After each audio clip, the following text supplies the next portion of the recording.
Não existe hoje no país nenhum outro político com o poder de mobilização do ex-presidente, né, nessa época, propostas ideológicas que contrariam o interesse público e, principalmente, propostas que contrariam a opinião pública tendem a ser rejeitadas pelo Congresso. O proprietário da plataforma X, o antigo Twitter, anunciou a sua intenção de descumprir medidas cautelares de censura prévia.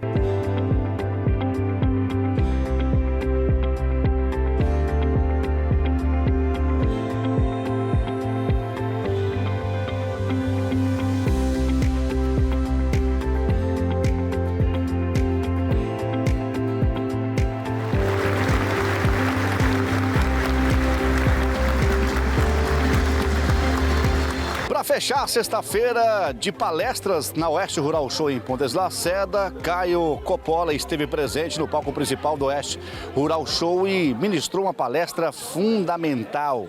Com muito conhecimento, dados, números apresentados a todos que participaram aqui. Lotaram o Tatersal aqui de reuniões para debater este assunto muito importante. Falou dos números do agronegócio, o que tem que se fazer para que o agronegócio seja mais pujante. E claro, falou das fake news que o governo atual acaba falando que o agro é tóxico, o agro faz mal, o ogro agro. Isso com certeza tem o lado positivo dessas pessoas que vêm em uma região que é forte no agro para combater e disseminar coisas boas que o agro produz. Em entrevista coletiva, falou com a nossa equipe de reportagem sobre as vantagens, né, de ter um pensamento positivo e buscar conhecimento para debater essas fake news, combatê-las e ainda mais fortalecer o agro na nossa região. O principal desafio é o desafio de comunicação, né? Eu acho que o agro é um setor que tem aí pujança econômica, todos os números favoráveis, isso vai desde preservação ambiental até redução da desigualdade social, né? Geração de emprego, geração de renda. É um setor que responde por 1/4 do PIB nacional, 1/5 da mão de obra.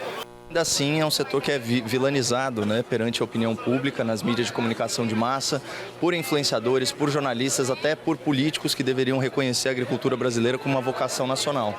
Então, eu acredito que a principal ameaça, ela diz respeito à forma como o agro tem sido divulgado e tem sido rotulado, né, na arena de debates.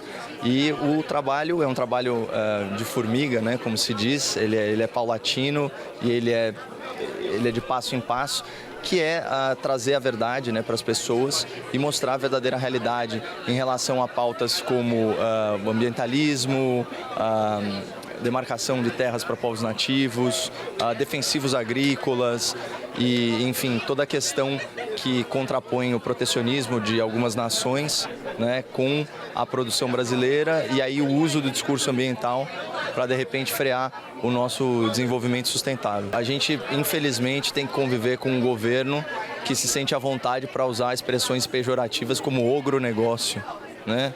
E que certamente na hora de se referir aí ao defensivo agrícola vai preferir a terminologia de agrotóxico, que ao invés de se empenhar em comunicar para a população o que de fato está acontecendo, né, no interior do Brasil, fica preso aí a narrativas políticas que só visam fraturar a sociedade naquela lógica do dividir para conquistar.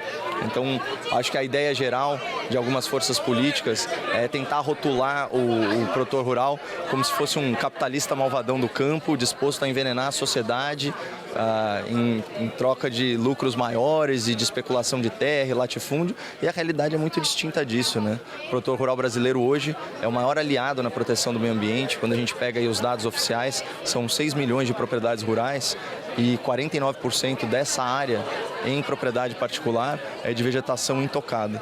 Então o produtor rural brasileiro é um grande aliado do meio ambiente, preservação de biodiversidade, né, e de vegetação nativa, e não recebe nada por isso, ao contrário dos agricultores e pecuaristas de nações desenvolvidas que são subsidiados muitas vezes até para não produzir. Então é a lógica inversa, né? O produtor rural é um herói nacional, porque no resto do mundo você tem o Estado subsidiando a agricultura e aqui no Brasil é o oposto, é a agricultura que subsidia o Estado. Eu acho que uma questão de investimento externo que a gente tem que tomar muito cuidado é a queda no investimento estrangeiro no Brasil na ordem de 17 bilhões de dólares, né, em 2023, tá falando aí de mais de 80 bilhões de reais, e isso certamente é resultado de uma certa preocupação, né, dos investidores com segurança jurídica, com, enfim, política econômica. Pela primeira vez na história, isso é uma pesquisa lá em Davos, o Brasil não está na lista dos 10 principais focos de investimento entre milhares de CEOs de 100 países diferentes.